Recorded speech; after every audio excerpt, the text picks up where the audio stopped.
Good afternoon. Could I ask you please to take your seats? Thank you very much indeed.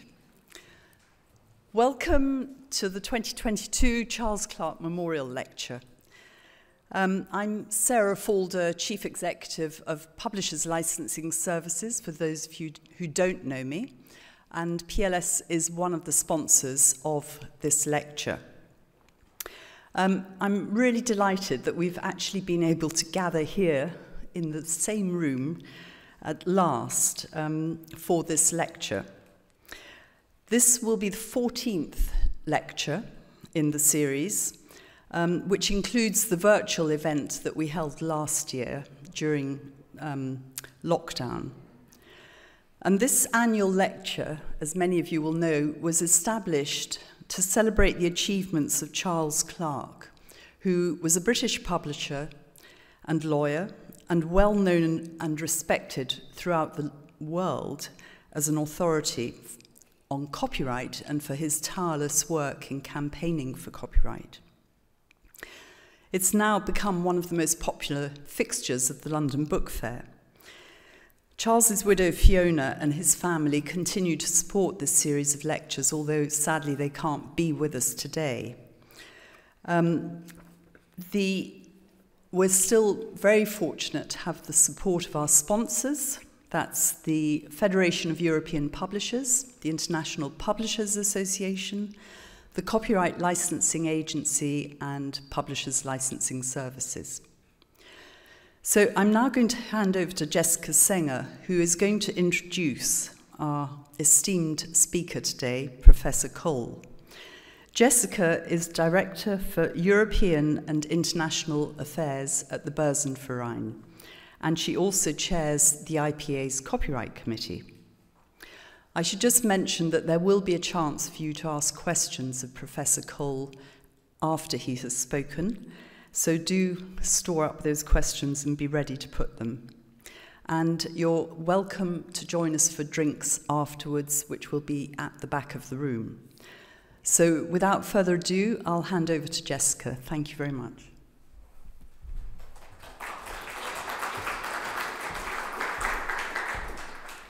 Thank you, Sarah. It's a great pleasure for me today to introduce to you Professor Mark David Cole, who is Professor of Media and Telecommunications Law at the University of Luxembourg. Professor Cole is also Director for Academic Affairs at the Institute of European Media Law in Saarbrücken, among other management and advisory roles, and he's very active in the editing of academic journals as well. Professor Cole specializes in European and comparative media law, covering everything from the regulation of traditional mass media to cyber law, and his research covers areas like data protection, intellectual property, competition law, but also constitutional aspects such as hate speech. Professor Cole has published extensively in these fields, and his recent focus has been on the EU's regulation of audiovisual media services, the DSM Directive, and currently, of course, he's looking into the Digital Services Act and the Digital Markets Act. So in approaching today's topic of platform regulation, Professor Cole is going to be approaching it from this broad perspective of the regulatory landscape. I'm delighted that Mark has been able to fit a trip to London into his notoriously packed agenda. And, well, when our paths first crossed at Mainz University, I do remember that Mark was by far the most popular lecturer among us students, because there was never a boring moment during his seminars or lectures. So Mark, I'm very much looking forward to hearing your thoughts on the answer to platform regulation is in the regulation of platforms. Please join me in welcoming Mark Cole. Thank you. Thank you, Jessica. Ladies and gentlemen, not an easy moment to get on stage after these words. Thank you very much for the kind introduction, Jessica. Thank you, Sarah. Thank you to all the co-organizers of today's event. I have to say it was not an effort to come. It was not a blink of a moment that when I was invited to give the talk that I said I definitely would like to do this, because I feel it's a great honor to be able to speak in the Charles Clarke Memorial Lecture Series, number 14. Previous speakers have been very distinguished speakers, so I hope I'm not going to disappoint you after everything that has been said about me and about the history to this lecture series. You may be wondering when you hear the title, what exactly is Professor Cole going to talk about today? It's a copyright lecture series, and the title is, hoping that it will react. See, that's if tech people talk about, tech law people talk about tech. So, the title, as you heard, is The Answer to Platform Regulation is in the Regulation of Platform. And it may seem a little bit clumsy, that title, and I will only explain to you at the very end why I chose that title, because there's two reasons. But part of the answer is, it's the answer to a question, but the question is, what is the question? So if the answer to platform regulation is in the regulation of platforms, I am obviously going to talk to you about where do we stand on current approaches, but also on future approaches, when talking about how to regulate the online platform economy, and why this is relevant for copyright law. So I will take you maybe a little bit away, those of you that are copyright lawyers, from your traditional copyright perspective, and look at it maybe a little bit more holistic or from a horizontal perspective as to how should we or how are we regulating platforms, and what is the future of this regulation, and how does it impact copyright. And the reason why I'm doing that is because I think that there is a very close connection between regulating both copyright and the online environment. And I want to illustrate that with a short look back in time. It's been 2 decades, and well, a little bit more than 2 decades, namely from 2000 to 2022, that we have seen one big move of regulating the online environment, and now the next big wave of regulation that is probably going to come to fruit this year. The first I'm talking about is, and please forgive that I will be using many abbreviations, I will obviously explain them. I'm talking about the famous ECD, the E-commerce Directive, and what is probably even more familiar to all of you, the InfoSoc Directive, the directive on harmonizing certain aspects of copyright in the information society. And the reason why I would like to go back to that time is because, in a way, although I never personally met or knew Charles Clarke, in a way that was maybe the high point of all his preparatory work that he did from the United Kingdom, in making sure that on an international level there would be some form of harmonization, both on the global level with the World Intellectual Property Organization's treaties, as well as then in the European Union, on how to harmonize not all of copyright, but certain aspects of copyright to make it more fit for what then was called the information society. Nobody ever talks about the information society today anymore, although legally speaking, most of the services that are regulated are still called information society services. And that goes back to the time when we regarded the internet as being the opening up of the path to an information society. Jessica mentioned that I also do constitutional law elements when looking at, or fundamental rights elements when looking at platforms today, and you will probably all agree to me, the online environment today is certainly not just an information society. There's also a lot of other things out there which maybe, well, we could regard it as information, but certainly not valuable information, the liberation of everyone to be able to access all information online. But that was the perspective before the InfoSoc directive was created in 2001, and 1 year before, in 2000, the e-commerce directive. And just as a very brief reminder, the e-commerce directive basically said, let's leave open the space, the online space, for regulation, for innovation, for development, and not regulate it very strongly. This impact came from the United States, you will all know that. There may be the Digital Millennium Copyright Act and the Communications Decency Act basically set the path, saying, well, there is some things that we have to do in the online environment, but we should keep it at a relatively low level in order to not hamper innovation in the online field. Which may be, from the perspective of 97, 98, 99, when these pieces of regulation were prepared, made sense.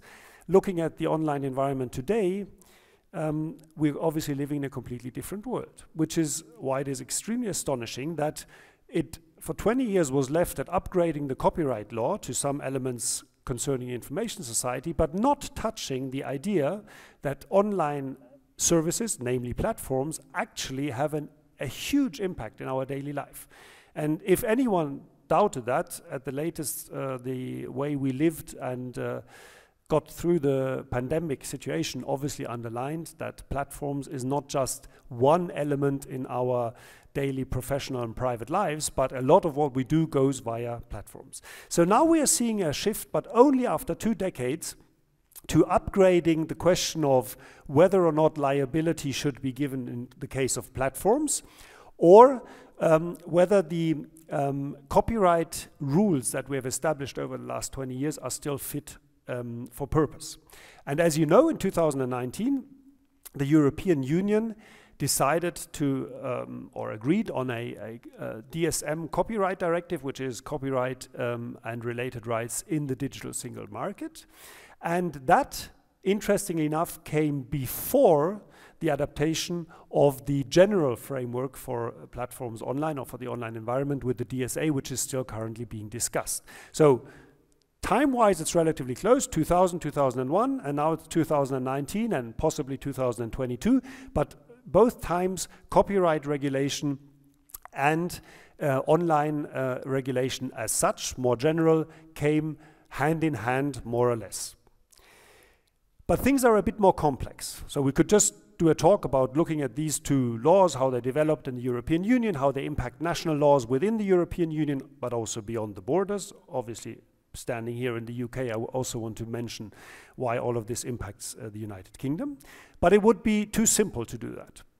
So what I will do next is I will talk a little bit about what I mentioned as the build-up of modern, question mark, whether it's modern platform regulation, and again another question mark, because is all of this really a consistent, coherent build-up of regulation over the years, or is it just elements of regulation which coincidentally happen to target online services?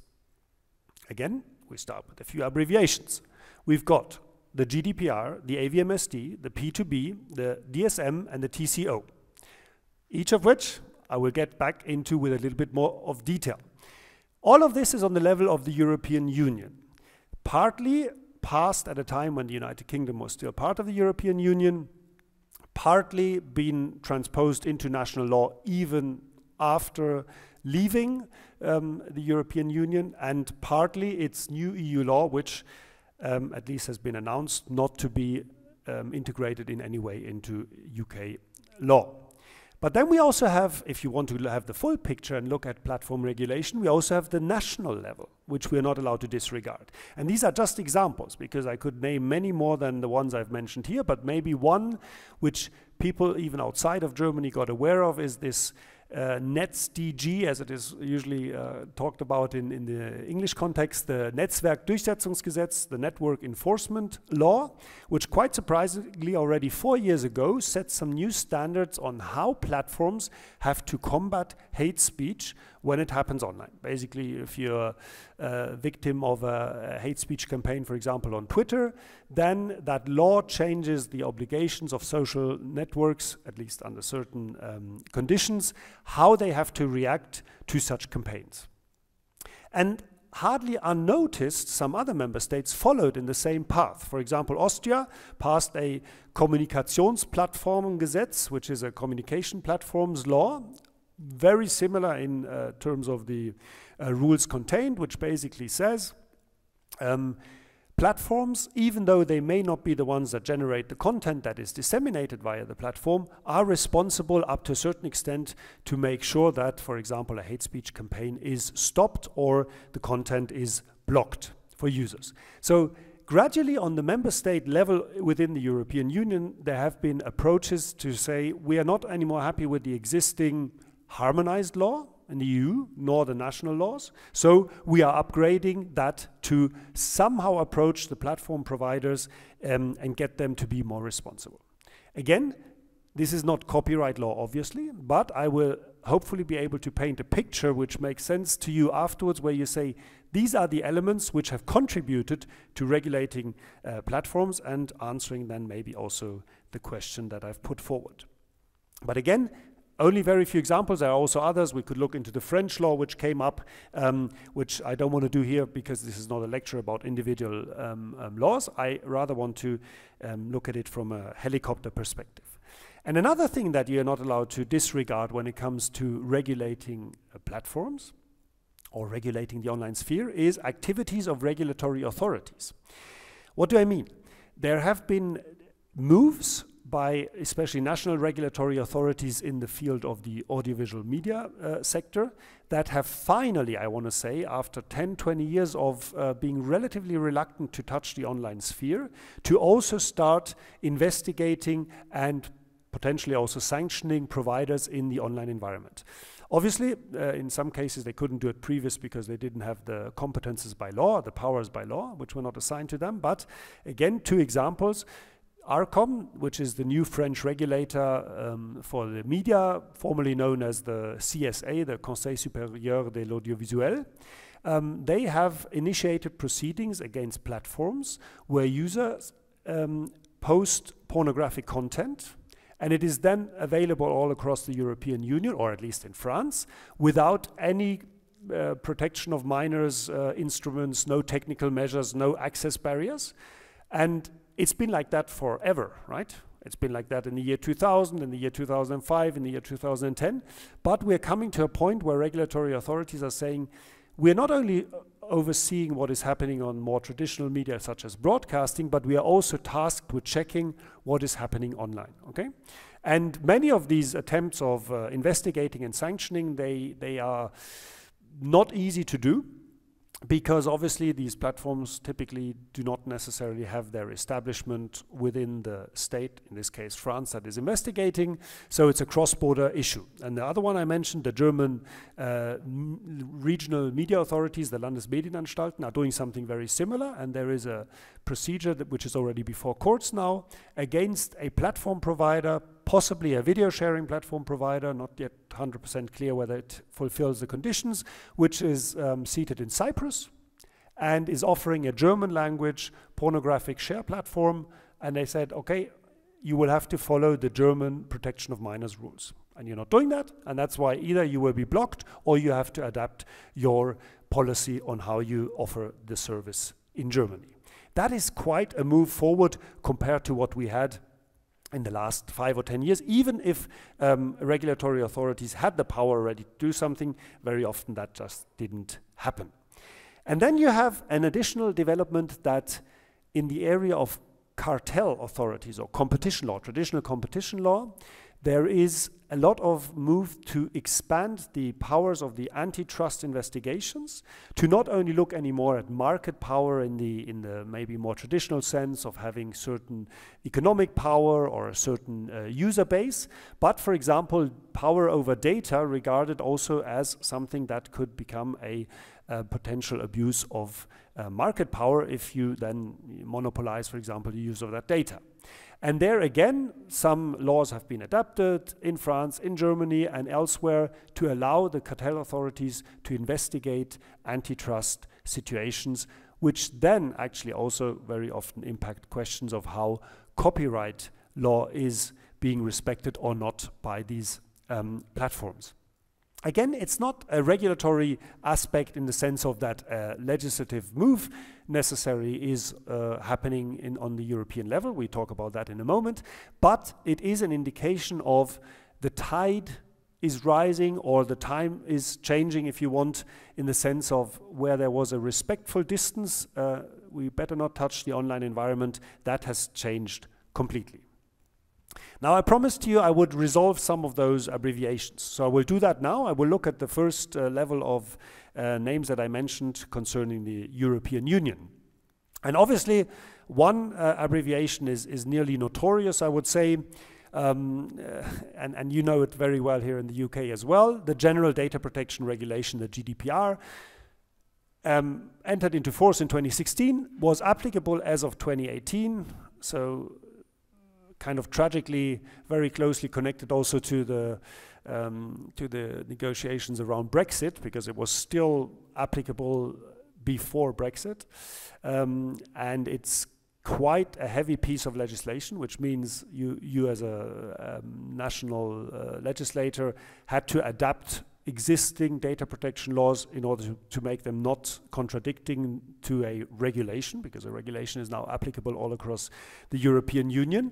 And so the UK did its job as well. And then the big question was what was going to happen after Brexit. Not going to go into that in detail. What I do want to highlight, however, is the GDPR has changed the online world dramatically.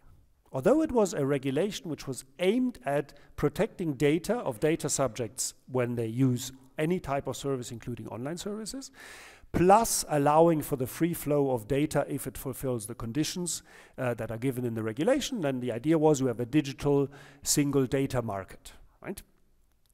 In reality, the GDPR is the opening door to regulate platforms, because it was the first time that the European Union put into a law very clearly, besides maybe competition law, what I call here the marketplace approach or the marketplace orientation, which means a law not anymore focusing on the who, but the target of the who, meaning it's not anymore the establishment of the company. We don't even care whether the companies that are within the realm of the GDPR are actually established anywhere within the European Union. But if they offer a service to data subjects within the European Union, then they are covered by the law.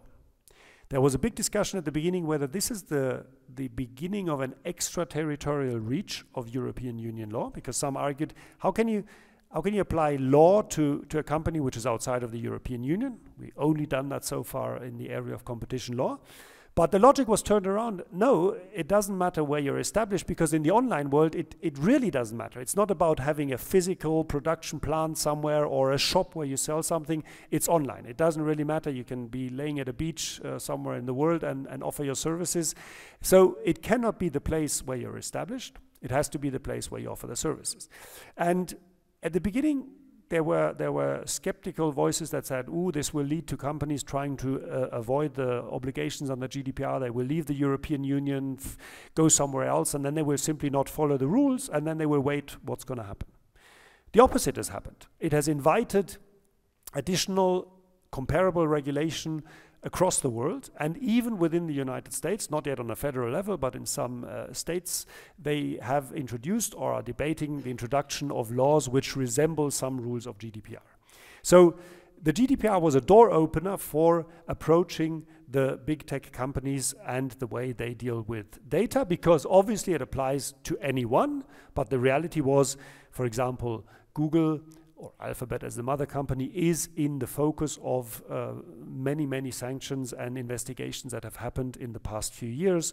WhatsApp, maybe you know about that, has been charged with one of the highest fines so far. Amazon is currently under investigation, and there is a looming fine of 750 million euros. So we're talking about the big companies and potential big sanctions. But GDPR did more. GDPR redefined the role that data controllers and processors have. So again, many had to adapt. You know, using a Facebook fan page or a button begins to be problematic. You can't just use all of these things that you can find for free online without thinking about maybe that will change the responsibility I have offering a website. And that goes for public authorities, which have been doing that, as well as for companies and private users. Okay? Joint responsibility of joint controllers, just as one remark. So again, not only did it change the way platforms or the online environment is regulated, it also changed, let's say, the attention that was given to these questions. Another aspect that it deals with is there was a growing dissatisfaction, I would say, between legislators all across Europe that users in the online sphere are basically lost, because they, even if they may have the right to be offered certain options in the privacy policies.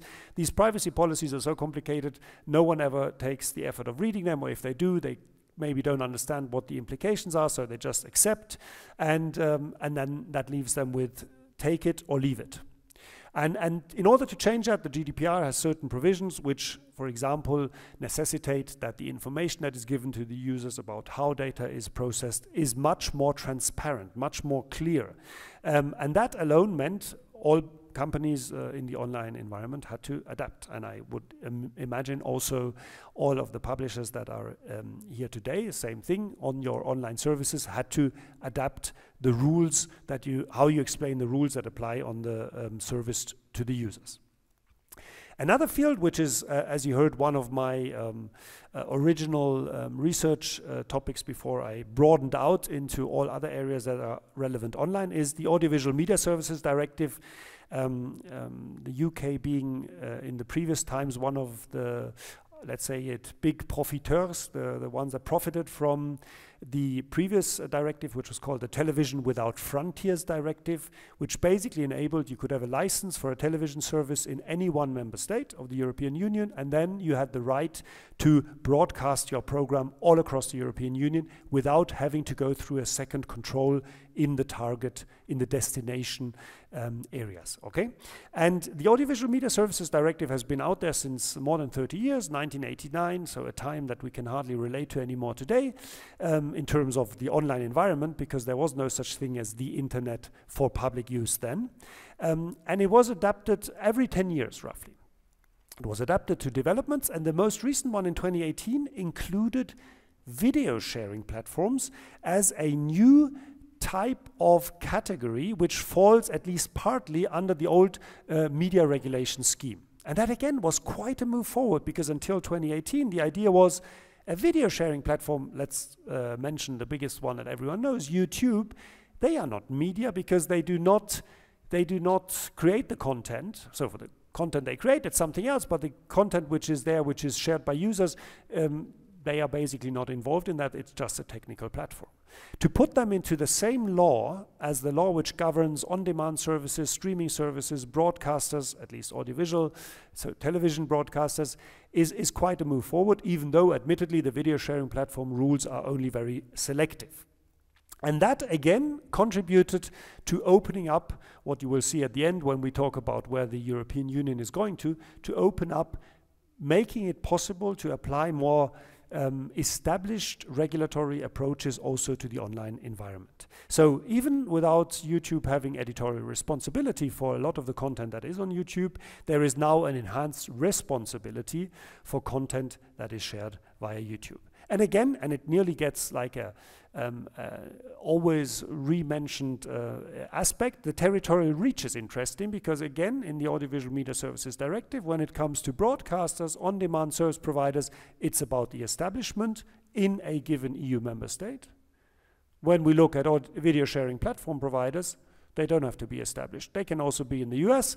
As long as there is some link to the local market, then jurisdiction of an EU member state kicks in. I had another abbreviation, which was the Platform to Business, the P2B regulation, also of 2019. That I can do very brief, but also very interesting, because I think it's not received the attention that it deserves. The Platform to Business regulation speaks specifically about, as the name suggests, about the relationship between platforms vis-à-vis business users. So not so much the end users, but all those businesses who rely on having to use platforms to be able to offer their services to end users. And because platforms basically are in a much stronger position to decide on how you can, as a business user, use their services, the Platform to Business regulation puts forward some, not very many, but some quite fundamental rules that have to be respected. One of them being, for example, a search result list. If you're, as a business user, wondering, why am I not appearing on that results list, you can request, that's a matter of transparency, the ranking criteria, which previously was unregulated. So you basically were left in a black hole, not knowing why or how certain search rankings take place. And already that transparency, I think, was quite a move forward, although, as I said, it is for business users. It probably has not been used to the extent that it could be, but I think it will still play out in the future, irrespective of DMA and DSA. The aims, as I said, mentioned, was transparency, but also fairness. The actual name of the regulation is promoting fairness and transparency for business users of online intermediation services. So fairness meaning not only do you have to explain how the ranking takes place, it also has to fulfill certain fairness criteria, and you cannot just say, I don't like certain users and that's why they don't appear on my search list. Okay, that just doesn't work. You would expect that to be obvious, but putting it in the law makes it certainly clear that there is no abuse. And there is specific rules on redress possibilities. So business users can say, listen, something is going wrong here and I have to have a possibility to moan about that. And the territorial reach, again, unsurprising, is not linked to the establishment of the platform, but the business users' establishment. So if you're offering service here in Europe to business users, you're covered by the platform to business regulation. One maybe seems a little bit outside of what we're doing, goes in the direction of what I mentioned about the national approaches to hate speech, is the terrorist content online regulation, or better, the regulation on dealing with the dissemination of terrorist content online. Again, you might say, from a copyright perspective, why do I have to even worry to look at that? Well, one should, because it was passed in 2021, becomes applicable now, and it demands from hosting services a hugely increased level of duties, one of them being they have to be able to react in extremely short notices to information given to them by competent authorities concerning terrorist content, which they then have to take down within an hour. Okay? And if you look back only 5 or 10 years ago and trying to negotiate and discuss with platforms on any element, you certainly, whether as an authority, as a business user, you wouldn't get that type of reaction speed. And this is now in the law. It is only, quote unquote, for terrorist content, but so it's very targeted, but it does mean platforms have to have in place structures which allow them to immediately react to illegal content. Why am I mentioning that also in the context here?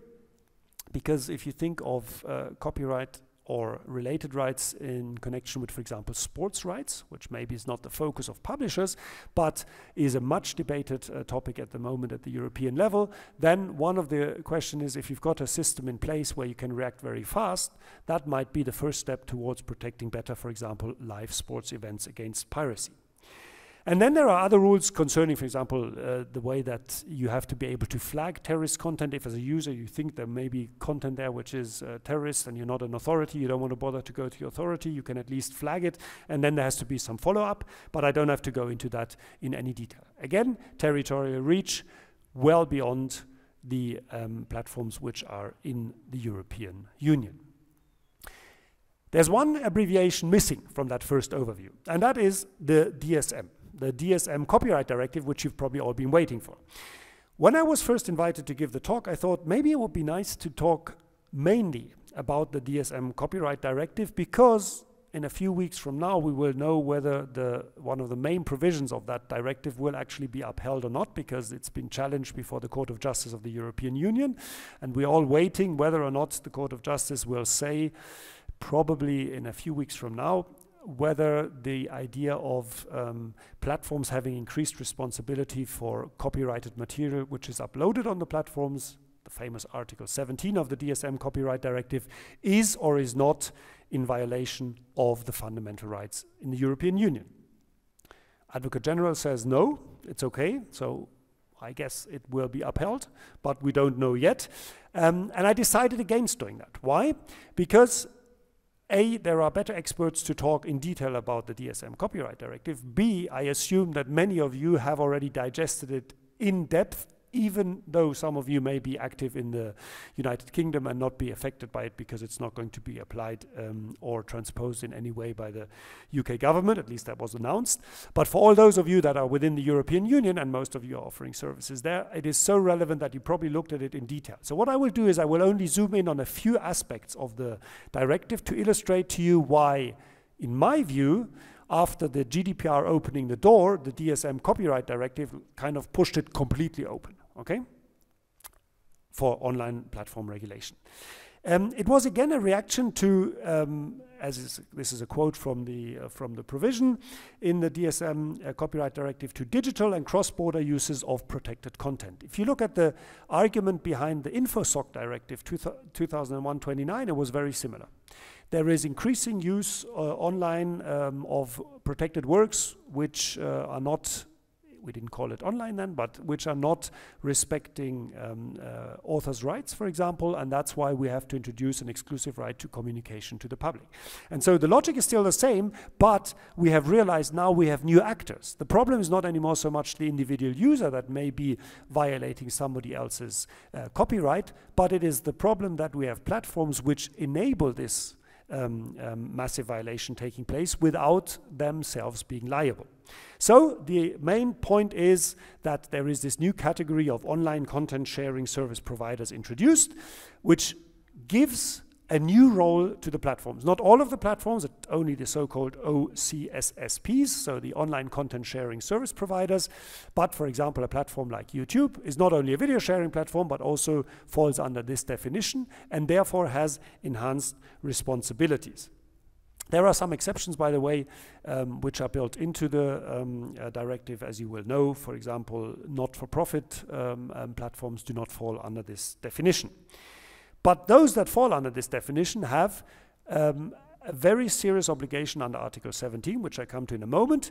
I would like to at least briefly mention, although it's a press publisher's right, that the DSM copyright directive does not only contain some very broad aspects, but also very specific dedicated rights, such as, for example, Article 15, the press publisher's right, and the idea that for reusing certain content online, for example, by displaying excerpts of what has been produced by another publisher, press publisher, then you have to remunerate the original rights holder. Article 15 was also disputed, but by far not as controversial as Article 17. Article 17, by the opponents, usually labeled as the upload filter provision, claiming that the only way that you can fulfill Article 17 is to build in automatic upload filters, and that's why it will lead to a serious infringement of freedom of speech online. It does put quite severe obligations on platforms, not all platforms, again, the online content sharing service providers, that when they offer their users the possibility to make public content, which may be copyright protected, then it is the platform which is committing this act of communicating to the public, which is why the directive expects in the national transpositions that the platform providers are given an obligation to obtain authorization, which means, for example, licensing agreements. And those licensing agreements should not only cover the making available by the platform themselves, but also cover that if users, at least the non-commercial users, upload copyrighted materials, that is covered by such a licensing agreement. This changes the expectation of the role of the individual players in the online sphere quite significantly, okay? Copyright holders can now, or collecting societies, sit down with the platforms on a completely different level than previously, where it was quite a pain to reach some form of negotiation result. Problem with Article 17 is there is included a built-in handbrake, if you want. It's not allowed to lead to a situation where legitimate use of copyrighted works is stopped, for example, for parody. And the big question is, how can one install a system that leaves the gate open for parody to go through, but not for regular copyrighted content, which is just reused, not in form of a parody. And that's why there is this big discussion also before the Court of Justice. What's also interesting is that the DSM Copyright Directive includes certain exceptions for micro and small enterprises, at least if they're startups, which is again a new notion, a new concept. One didn't want to damage the European platform development, so one introduces some backstops, which again has been criticized also in the context of the DMA, that it's actually a law directed against American companies and American companies only, which I would not subscribe to that view, but it is been mentioned as a criticism. Article 15 and 17 dominated the discussion so much that it gets forgotten that the DSM Copyright Directive also includes a number of other important provisions. I will only say, look at Articles 18 to 22, which introduce rules where, for example, there has to be more transparency in the way that remuneration is established. And so some of the expressions like fairness and transparency you see across the board, from platform to business regulation, right up to what will be coming next in the DMA and the DSA. So all of those, with a very particular attention to the DSM Copyright Directive, have been building blocks or puzzle pieces in forming what I would call a new regulatory environment for platforms. The next steps, even though there's quite a lot on the slide, I will do very brief, because on the one hand I cannot tell you many details about the final agreement, nor do I think it is necessary for what I'm trying to mention to you, because now you realize there was this build-up to where we are standing now in 2022, and the question is, will the DMA be the next step? So you probably all know that the DMA, the Digital Markets Act, was meant to look at online gatekeepers, so specific types of online providers. This time it's gatekeepers, so basically large platforms fulfilling certain thresholds. Only very limited, very targeted group of platforms which are in the scope of application of this regulation. And it's not enough that they are large, but they also have to offer so-called core platform services. There's an enumerated list of these services: intermediation services, search services, cloud, and others. Problem is, I cannot give you the full list, because that's one of the issues that was debated in the trilogue, and even though there is an agreement, we still don't know fully which of the additional core services that the European Parliament has proposed are actually now in or not. At least I do not have a reliable piece of information on that. The interviews you can read are a bit contradicting. Part of the obligations that are put into the Digital Markets Act, which these gatekeepers have to respect, some of them are obligations, some of them are actually prohibitions of certain behavior by these platforms. They resemble basically competition law instruments. So it is competition law, except that it is taken from the ex post perspective to the ex ante perspective, meaning we cannot wait for the platform environment to create situations where the competition is so problematic that untangling it is nearly impossible, which is what competition law usually does after a distortion has taken place on the market. No, it is moved to ex ante. Before we even run into such situations, there is a certain list of elements that these platforms are not allowed to do anymore. Partially, new avenues are opened up. I will only mention one, and that is the online advertising, where new transparency obligations will be have to be covered by the platforms. Again, I think business users will be able to profit most of this provision. The DMA is mainly directed at making the competition fairer, maybe more competitive, so basically addressed to business users of these core platform services. It will also profit end users, at least indirectly. I'm not going to go into how all of this will be supervised and enforced, although that actually will be a very interesting lecture in itself. Also, where we can learn maybe some things of private enforcement by copyright holders. Because the new structures which are foreseen in these two proposals, DMA and DSA, actually I'm not 100% sure will function in practice that easily if you think about the amount of difficulties we're currently having and that need to be investigated, and in a way that it actually survives scrutiny by the Court of Justice of the European Union. Where do we stand in terms of the DMA.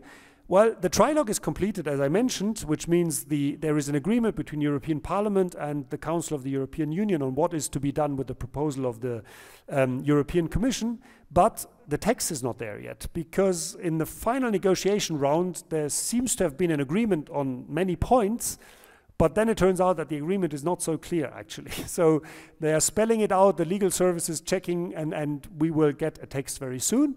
And then it's going to be a regulation. It has to be published, obviously, in all 24 EU languages. And then presumably we will see an entry to force or an application as of beginning of 2023, or maybe first quarter of 2023. So quite soon.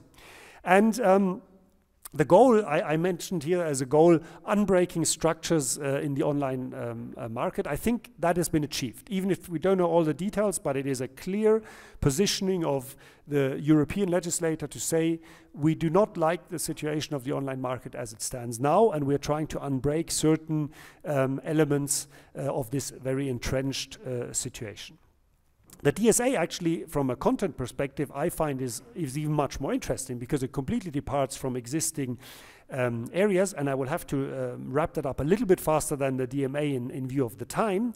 But the main elements of the DSA, which is still in the midst of negotiation, is to create a safe online space and guarantee fundamental rights of users online. So it's a much broader approach than what the DMA wants to cover. In doing that, it horizontally legislates across all types of intermediaries, but it leaves untouched existing sectorial legislation, including copyright, including the DSM copyright directive and the national transpositions, except this is going to be a regulation. So then we have questions of hierarchy of laws and what happens if there is a contradiction, and can the DSM copyright directives provisions, Article 17, for example, work out in practice even after the DSA rules are implemented the way they're proposed now?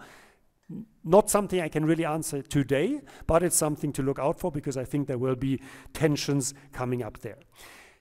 The DSA covers, in principle, intermediary services, but it differentiates on the type of rules between intermediary services, hosting providers, some of them online platforms, and some of the online platforms being the very large online platforms, the VLOPs, and each of them has a higher level of duty of care that they have to take care of. The liability exemptions, which I think have been a problem for very many rights holders in the online environment over the past 20 years, and which stem from the e-commerce directive, will remain more or less untouched, although there is an encouragement that platform providers do more to block illegal content. But there is an additional layer introduced, and that is duty of care responsibilities, which stand beside the question of whether or not a platform is liable. Remember, under Article 17 of the DSM Copyright Directive, a platform becomes liable if they do not, for example, arrange for licensing agreements. Here it is more about having certain procedures in place. Depending on the size of the platform, depending on the relevance of the platform, these procedures are either more complex or not. And the idea is, for example, that if there is a trusted flagger that flags illegal content to a platform, they have to react in specific ways. And these specific ways, these procedural elements, are laid down in the DSA. So although it's generally aimed at protecting end users, actually indirectly it will also benefit for several provisions also business users of such online platforms, simply because of the procedures that will be introduced. And again, there is a big question about the supervision. The famously created digital services coordinators, which have to be introduced by the member states, or the role has to be assigned to an existing regulatory authority.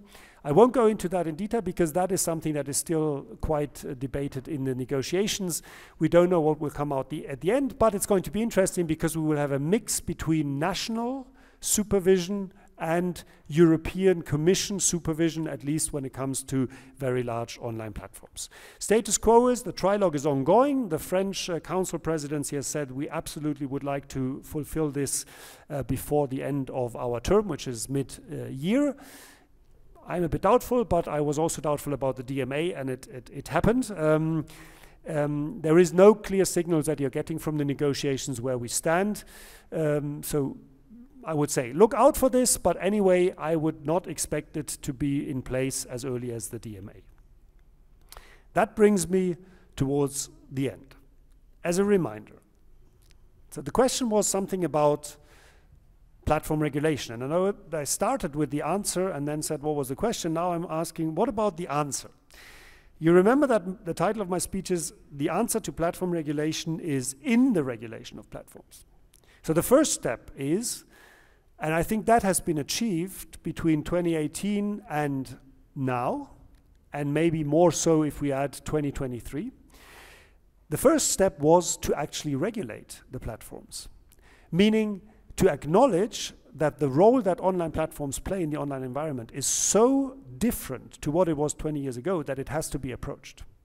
And maybe it would have been even more ambitious to say 5 years ago, we take one horizontal catch-all regulation, similar like DSA, DMA is trying now.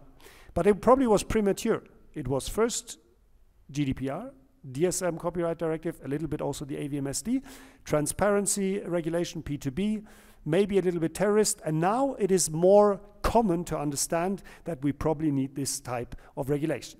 But the second step is then the in. What does the in mean? So it's not only enough to actually regulate, it's also the question, how do you regulate? And I will give you very brief answers to 4 very short questions. First one being, why them? Meaning, why of all online providers should it be mainly the platforms, the intermediary services that are taken into special attention? Well, I think the DSM Copyright Directive illustrates that very clearly. We can have strong copyright rules in place if we don't accept that there is this intermediary between the one that generates or shares content, if it's not his own content, and the one that receives it. We won't get very far in understanding the online environment, nor in regulating it according to the rules that we think are appropriate. Interesting footnote, yesterday, just yesterday, the Council of Europe, Committee of Ministers, adopted the recommendation to member states on principles for media and communication governance. Since it's Council of Europe, it will also be applicable to the United Kingdom. It's only a recommendation, but this recommendation sets forth rules how to ideally put into one regulatory system both platforms and media. Because there is a certain convergence that is taking place there, and that's why there is the proposal to regulate them together. Second question, why in this way? Well, you could argue that certain elements of the regulatory approaches that we've chosen so far, and some that are in the DSA maybe are not yet ideal. Maybe in 5 years will turn out to be the wrong path we've taken, not efficient, or maybe over stretching some regulatory approach. But I think it's the only way to attempt at least regulating the online sector to come to a point where we have this idea of rules from the offline world also applying in the online world. So it's not so much of finding the ideal, and that was the problem for the 2 decades before, the 20 years before, trying to find the ideal approach to regulation. It is about starting out, if it's necessary, step by step, to regulate the online environment. Third little question, why don't we just leave it? That's an argument you very often hear. Regulating the online sphere is really tough because you cannot enforce the rules anyway, because you have the cross-border element, because it is very difficult to actually find the ones who are responsible for what is happening. So the question is, why don't we just leave the online sphere as a place where things develop the way they develop, and we give up the idea that the same rules that we apply to printed works, to broadcasting, can also in a similar way apply online? Well, the simple answer to that is we do not have that choice. If you take the perspective of the European Union, it's a union based on the rule of law, on fundamental rights, which includes human dignity. And if you look at what is happening in the online world, hate speech versus human dignity, if you look at rights of authors, for example, versus the massive violation of rights online, it's not something where we can stand aside and say, just because it's more complex online to do the regulation, we don't do it. So the answer, why not just leave it, is obvious. We cannot. And the last question is, what about the territorial reach of all of this? And the reason why I mention that once again is what has been happening over the last few years is indeed very ambitious if you take the perspective of the European Union, but it is also a path which I think will not be left, there's no way back. In other words, the idea to say we do not worry anymore so much about establishment, but rather about how are users here in Europe affected, is going to set the standard. And then, my guess is, something very similar will happen as with the GDPR. Colleagues of mine in the US tell me there is a lot of ideas about how to reform the Communications Decency Act. Nothing will happen simply because of the majorities the way they are. So if Europe does something, and if it affects the US companies, there will be an automatic follow-up to that, whether there is legislation in the US or not. And I would just note, maybe that's similar also for the UK. The UK has provided for some ideas, online harms, but also the digital markets unit, that maybe resemble some ideas that we have also in the European Union. But even if that would not happen, I think the fact that the two economies of the European Union and the UK are still so closely tied, if these rules apply in the European Union, they will also have an effect in the UK and elsewhere. So altogether, these 4 questions, we are not yet at the point where we can say we have the ideal platform regulation. But I promised you that at the end, I would explain to you why I chose this title, which maybe doesn't go down so easily when you hear it. And the reason is that there is a book, I think it is out of print, or you only can get it used, with collected works by Charles Clarke. And actually the title is The Answer to the Machine is in the Machine. And so I took the liberty of slightly adapting that to say the answer to platform regulation is in regulating platforms, or in the regulation of platforms. And I hope I have at least built a little bit of a picture for you why, from a copyright perspective, it makes sense to open up your eyes to the left and to the right to see how all of these pieces together lead us to a future platform regulation. Thank you very much for your attention.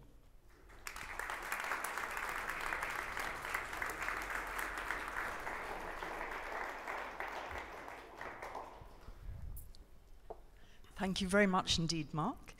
Are there any questions? This is your chance. I'm sure there must be lots of questions in the audience. Any hands going up? Yes. We have one in the middle. I think there is a roving mic. It's just coming to you. It's just down in the middle on this side. Thanks. Hi there, Tom Goldie from the Publishers Association. Has the EU seen the same concern around the potential chilling effect on freedom of speech that we've seen discussed here as well?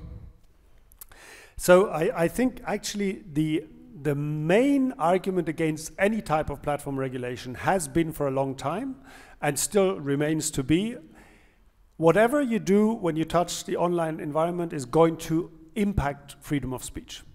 And I would even say that's true. So it's true that potentially regulation will stifle up to a certain extent the way you can express yourself online, because there will be certain limitations. But the answer I would give why I still think it is the right approach to take is, in the offline world, the same logic applied. So you could obviously in your own living room say whatever you want. But the moment you go out, you publish what you say, you have it printed, you go even on a public space, you might be confronted with a form of a sanction, you might be told you're not allowed to say what you're saying. So I would turn it around and say, yes, freedom of speech may not be anymore as extensive as it was in the unregulated times, which predate, 20 years, the first few years of the internet, but it is an effect that comes with regulation.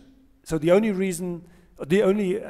only condition we have to fulfill is we have to make sure that what we're doing is balanced. So the impact on freedom of speech is balanced in view of the aims that we want to reach. And yes, although Poland is mainly arguing against Article 17 of the DSM Copyright Directive from both a competence question. So should that not have been left to the member states? And how can we do that in a way that fundamental rights are respected? The real reason behind it is there is fear that freedom of speech will be limited with copyright arguments, saying, well, if we're in trouble as a online content sharing service provider, we rather make sure that we do not have users upload too much content where we're not sure whether it's parody or anything. So maybe there will be an overblocking effect. But I just don't see that state regulation or regulation by the European Union is not the better option than to leave that to the platforms. And they've been doing that over the last 20 years according to their own means. And maybe as a final note on that, I forgot to say that during the presentation, but I think it should be pointed out. Having a functioning and reasonably architected platform regulation is also for the benefit of the platforms.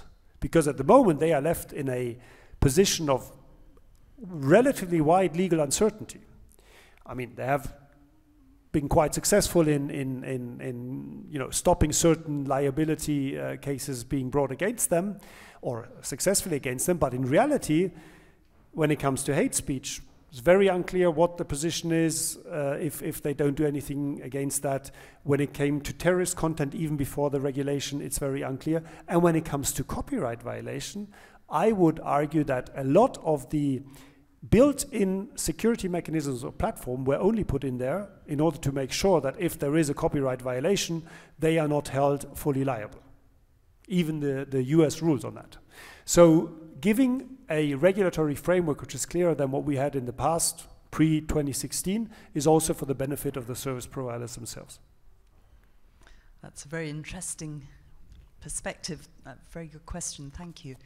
Do we have any more questions? Carlo, there's one towards the front here. Perhaps you could just announce your name to the... Carlo Lavisari, I'm a copyright lawyer from Switzerland. Question regarding the multilateralism. I mean, you mentioned the market focus, which I would diagnose as a certain weakness in multilateralism. And given it's a horizontal regulation, it requires a lot of shared values that the EU, of course, has among its members. But the strength of IP and copyright has often been the multilateralism. And do you see areas where there might be convergence? So I think, and again, maybe I should have expressed that even better, there are lessons to be learned. I mean, the InfoSoc Directive is not the InfoSoc Directive, it's the World Intellectual Property Organization's initiation that then led to the InfoSoc Directive and the national transpositions. And therefore, it always fascinates me, and when I give classes on copyright law, I try to make this clear to the students. We have agreements on basic rules in copyright which predate 2 world wars. And they also survived this period.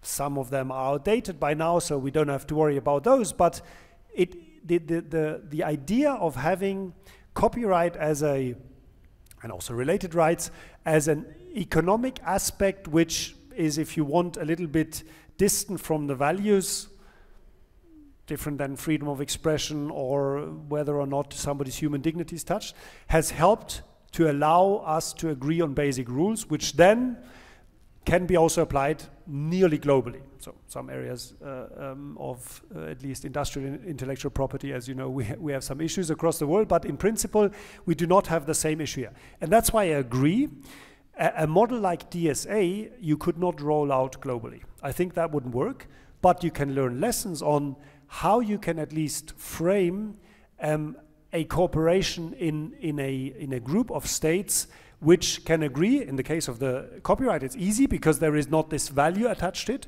but it can agree on some basic rights and values that they want to protect. And when it comes to the DSA, for example, it's going to be more than just economic rights, very clearly. And some argue that already it's a problem to do a regulation because within the European Union, we do not have the same standard of respect for some of the fundamental rights. And I would agree. So we have We know that the Court of Human Rights in Strasbourg has been also vis-à-vis EU member states saying you have been violating freedom of speech with certain rules that you have implemented. So there seems to be a different approach also to freedom of speech within the European Union. But we are bound by the same Charter of Fundamental Rights, and that gives us the possibility to at least have an interpretation which then is binding. Can we go beyond? There was attempts in the last 20 years in the International Telecommunication Union, for example, to say, we regulate the technical structures, why don't we also include some content-related elements? Because then the whole world is around the table. I find that difficult. I would find it much more attractive, if at all, to use the Council of Europe, because the Council of Europe was the first organization that had any potentially globally applicable rules for the online sphere with the Cybercrime Convention in 2001. The US followed that. They signed and ratified. You know, Council of Europe conventions can also be opened. And it's happened across other parts of the world as well. So I find a DSA light idea within the Council of Europe, and the same like with the Data Protection Convention of 1981 that has been updated as well. The 108 plus, as they call it, is also open to ratification outside of the Council of Europe. I could imagine that that's a forum where we can expand at least the basic rules that we are trying to impose in the European Union. So I think we have time for one more question, if there is one. Yes, Jessica. Thank you, Mark. Thank you. Mark, I wonder, a little bit more specific, but on the DSA, you were mentioning that, you know, there are all the way up to the very large online platforms, different sort of grades of levels of responsibility. What about search machines? Mm-hmm. So where do they belong in that, in your view? And what would you do about them? Well, maybe first to answer the question, I am not 100% sure. I can understand the approach to categorize by relevance, and whereas in competition law and therefore on the DMA, you follow the idea you have to have some objective measurement. Or it's numbers, it's thresholds. If you start saying it's the type of activity, then you have to make a decision before applying the law, which activity is the one which is more risky, more problematic. And that is a difficult line to draw. So is it really only that certain online platforms, because they then have a certain size, so combining the more economic power-oriented with what they offer, that they should be more scrutinized than others? Well, for small, medium, micro, maybe it makes sense to have a different approach. But search engines, for example, if they are, for example, search engines which target a specific group, can be extremely risky.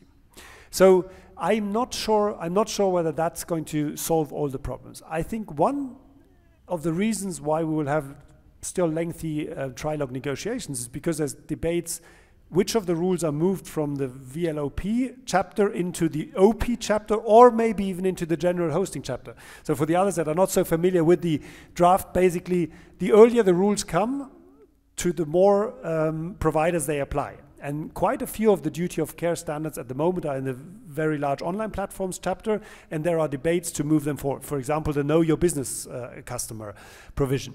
And I think that's going to be a difficult choice to make.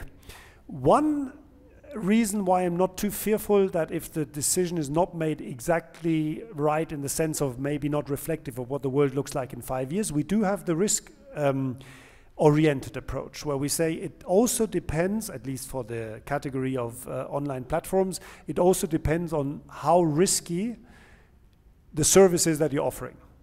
But indeed, it's true for the ones that do not fulfill that condition, we might end up having to adapt the DSA quicker than we want. If the online environment moves at the speed that it has been moving in the last 15 years, I think the average life cycle of an online piece of legislation might not be anymore 2 decades, might not be 1 decade, might be half a decade. Well, on that note, there's obviously a lot for us to watch out for. This is going to continue for a long time. But I'd like you to join me in thanking Mark for giving us a fascinating insight into how all this is developing. So, Mark, thank you very much indeed. So, thank you. Thank you.